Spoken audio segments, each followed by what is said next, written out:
नमस्कार दोस्तों, आप सभी का स्वागत है हमारे YouTube चैनल रियल ज्ञान विद आरकेजी में।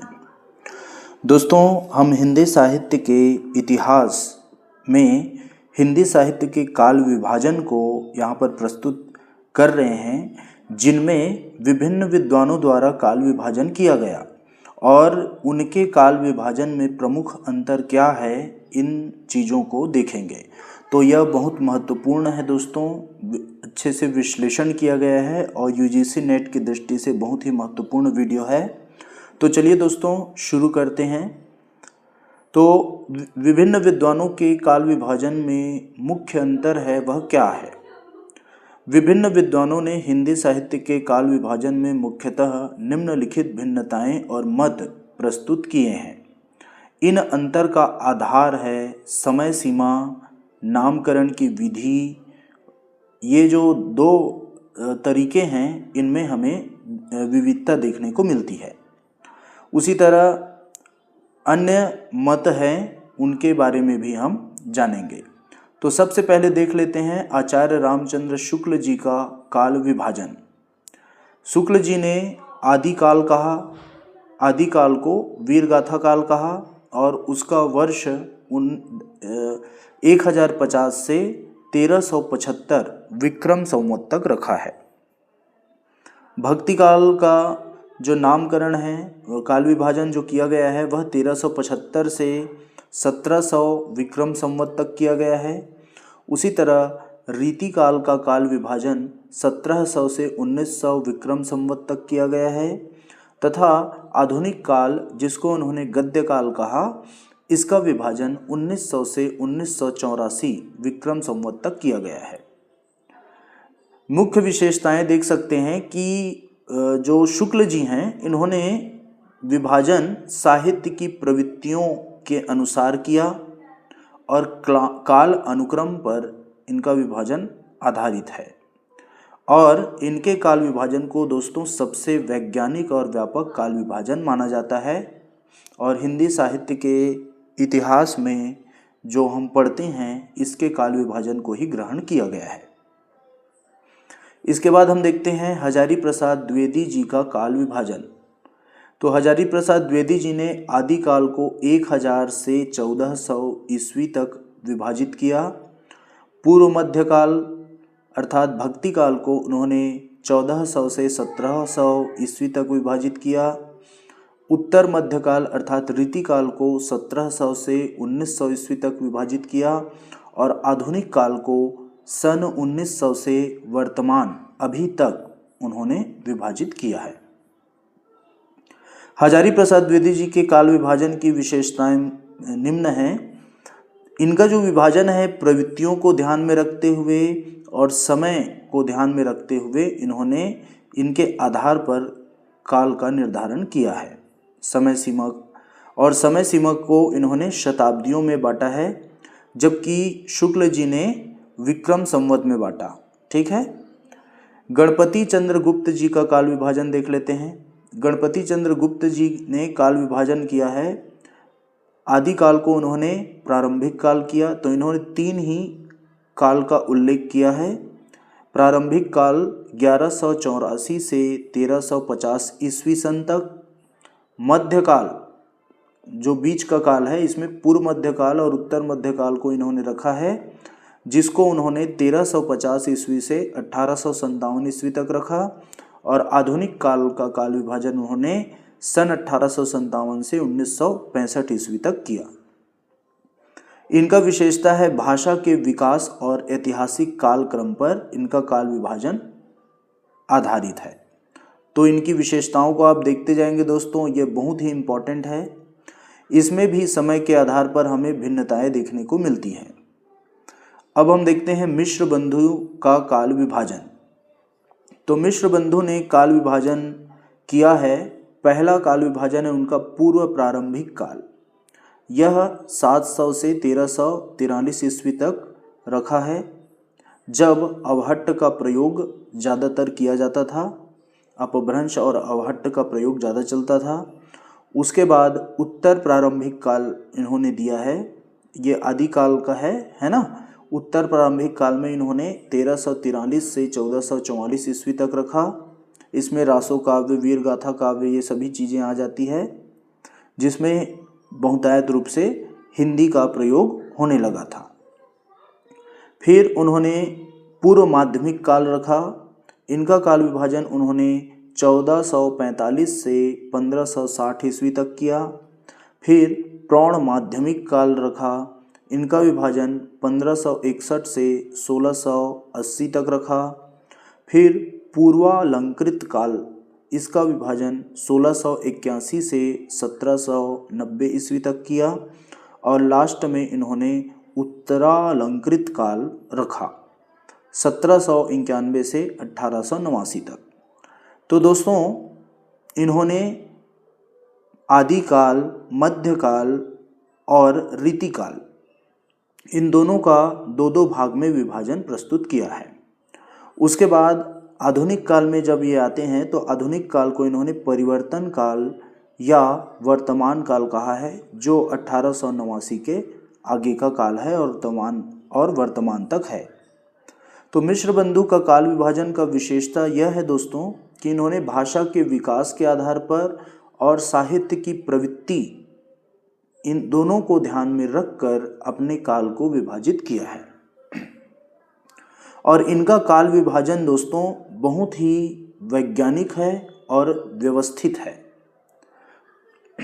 फिर हम देखते हैं अन्य विद्वानों की राय और मतभेद।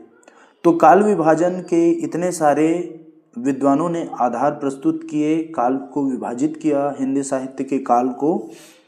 तो विद्वानों में मतभेद भी दिखाई देता है, अलग अलग विद्वानों ने अलग अलग राय रखा है। जैसा कि डॉक्टर नगेंद्र, जॉर्ज ग्रियर्सन आदि ने भी अलग अलग काल नामकरण और व्याख्या प्रस्तुत किया है।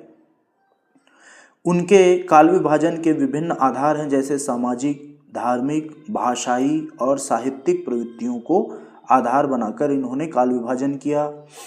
उसी तरह समय सीमा, प्रवृत्तियों का प्रभाव, साहित्य शैलियों और घटनाओं को भी इन्होंने आधार मानकर काल विभाजन किया है। अधिकांश विद्वान मानते हैं कि सभी प्रयासों में कुछ न कुछ त्रुटि और असंगति हो सकती है, इसलिए सर्वमान्य काल विभाजन संभव नहीं है। अर्थात यहाँ पे हम आचार्य रामचंद्र शुक्ल जी के काल विभाजन को भी सर्वमान्य नहीं मान सकते, ठीक है, लेकिन उनके काल विभाजन को लिया जाता है। मुख्य अंतर हम देख लेते हैं दोस्तों, इन सभी के काल विभाजनों का सारांश हम प्रस्तुत कर रहे हैं। तो रामचंद्र शुक्ल जी के काल विभाजन का मुख्य आधार रहा है प्रवृत्तियों का विकास। साहित्यिक प्रवृत्तियों के विकास के आधार पर इन्होंने काल विभाजन किया। हजारी प्रसाद द्विवेदी जी ने काल विभाजन किया, उनका आधार है समय और प्रवृत्तियां। इन्होंने दो चीज़ों को देखा। मिश्र बंधुओं का काल विभाजन का आधार है भाषा और समय, इन दोनों को ध्यान में रखकर इन्होंने विभाजित किया। और अन्य विद्वानों ने साहित्यिक प्रवृत्ति तथा सामाजिक प्रभाव को ध्यान में रखकर काल विभाजन प्रस्तुत किया। सीमा की बात करें, समय सीमा की बात करें और काल विभाजन की वैज्ञानिकता की बात करें तो रामचंद्र शुक्ल जी का काल विभाजन अधिक वैज्ञानिक है और बहुत ही विस्तृत रूप से इन्होंने काल को विभाजित किया है। और इन्होंने विक्रम संवत में काल विभाजन किया है। हजारी प्रसाद द्विवेदी जी ने शताब्दियों में काल का विभाजन किया है। मिश्र बंधु ने बहुत अधिक वैज्ञानिकता से और व्यवस्थित रूप से काल का विभाजन किया है। और तो हम अगर आपके प्रश्न में आ जाए कि सबसे अधिक वैज्ञानिक दृष्टिकोण रखकर किसने काल विभाजन किया, तो मिश्र बंधु का नाम आएगा, ठीक है। दूसरे विद्वानों ने विविध आधारों को लिया और तर्क संगत है लेकिन विवादास्पद है इनका काल विभाजन। तो मुख्य रूप से तीन विद्वानों का ही काल विभाजन को हम व्यवस्थित मान सकते हैं। नामकरण, शुक्ल जी ने कालों का नामकरण प्रवृत्तियों के आधार पर किया। उसी तरह हजारी प्रसाद द्विवेदी जी ने कालिक प्रभावों के आधार पर नामकरण किया और मिश्र बंधुओं ने भाषा के विकास के आधार पर नामकरण किया है। और विभिन्न विद्वानों ने विविध आधार, बहुत सारे आधार को मानकर नामकरण किया है। तो निष्कर्ष रूप में हम यह कह सकते हैं दोस्तों कि इन सभी विभाजन एवं नामकरण के प्रयासों में मुख्य अंतर आधार, सीमा और दृष्टिकोण का है। आचार्य रामचंद्र शुक्ल का विभाजन अधिक व्यापक रूप से इन्होंने प्रस्तुत किया और इसी कारण ये मान्य माना जाता है इनका काल विभाजन, जबकि दूसरे विद्वानों के विभाजन विशिष्ट प्रवृत्तियों या समय सीमा पर केंद्रित है। इन मतभेदों का मुख्य कारण साहित्य को समझने के अलग अलग दृष्टिकोण से है दोस्तों, और आधार का भिन्न भिन्न होना है, इसी कारण मतभेद उत्पन्न होता है। तो यह विविधता साहित्य के अध्ययन में अलग अलग दृष्टिकोण और विशेषताओं को समझने में सहायक है। अब विभिन्न विद्वान जो हैं, बात आती है कि किन किन विद्वानों के विभाजन को तुलनात्मक रूप से देखा जाए।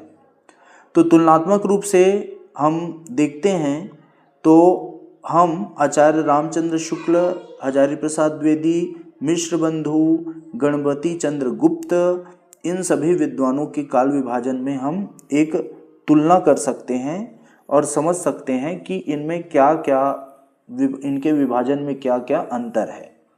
जैसे नामकरण में क्या अंतर है, काल की सीमा में क्या अंतर है और इन्होंने क्या क्या आधार लिए हैं। जैसे साहित्यिक प्रवृत्ति, कोई भाषा के विकास को आधार मानकर काल का विभाजन किया, किसी ने सामाजिक धार्मिक प्रभाव को आधार मानकर काल का विभाजन किया।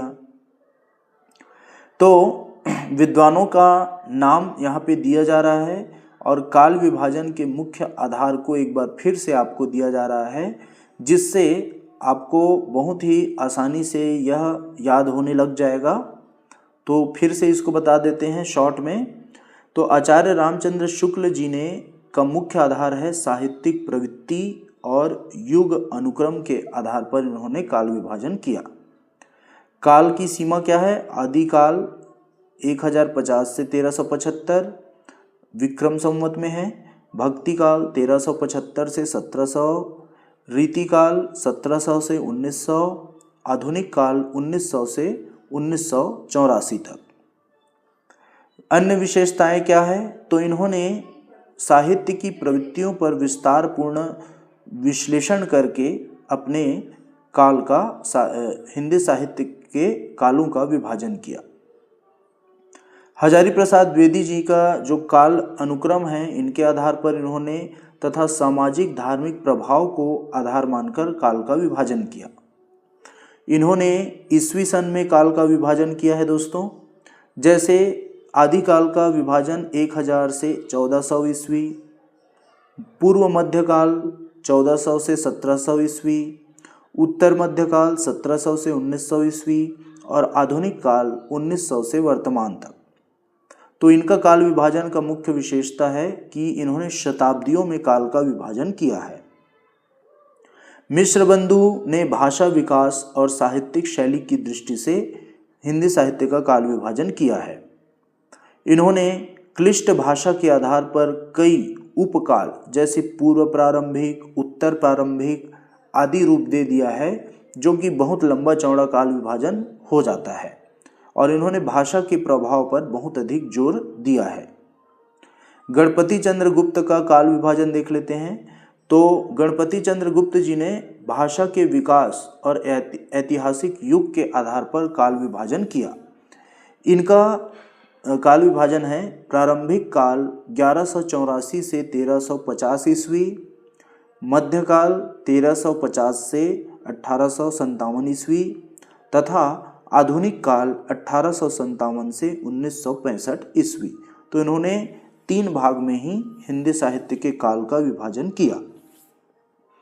इनका मुख्य आधार है ऐतिहासिक घटनाओं के साथ भाषा विकास का समायोजन। तो मुख्य अंतर में हम देखते हैं कि काल की सीमा निर्धारित इन्होंने किया है, जिसमें शुक्ल जी और द्विवेदी में लगभग समान समय सीमा है, लेकिन मिश्र बंधु अधिक भाषाई विश्लेषण करते हैं, जबकि गणपति चंद्र गुप्त जी है उन्होंने ऐतिहासिक दृष्टिकोण पर अधिक जोर देते हैं। नामकरण के दृष्टिकोण से अंतर देखा जाए तो आचार्य रामचंद्र शुक्ल के नाम व्यापक और प्रवृत्ति पर आधारित हैं, जबकि अन्य विद्वान कभी ऐतिहासिकता पर आधारित, कभी भाषाई आधार पर उन्होंने कालों का नामकरण किया है। आधार को देखें तो शुक्ल साहित्यिक प्रवृत्तियों पर आधारित काल विभाजन किया, द्विवेदी जी ने काल अनुक्रम पर, मिश्र बंधु ने भाषा पर और गणपति चंद्रगुप्त ने इतिहास और भाषा दोनों पर इन्होंने बल दिया। ठीक है, तो दोस्तों इस तरह से हमने हिंदी साहित्य के काल विभाजन में मुख्य अंतर देख लिया। अब नेक्स्ट वीडियो लेक्चर में देखते हैं सिद्ध साहित्य का विस्तृत विवरण। धन्यवाद।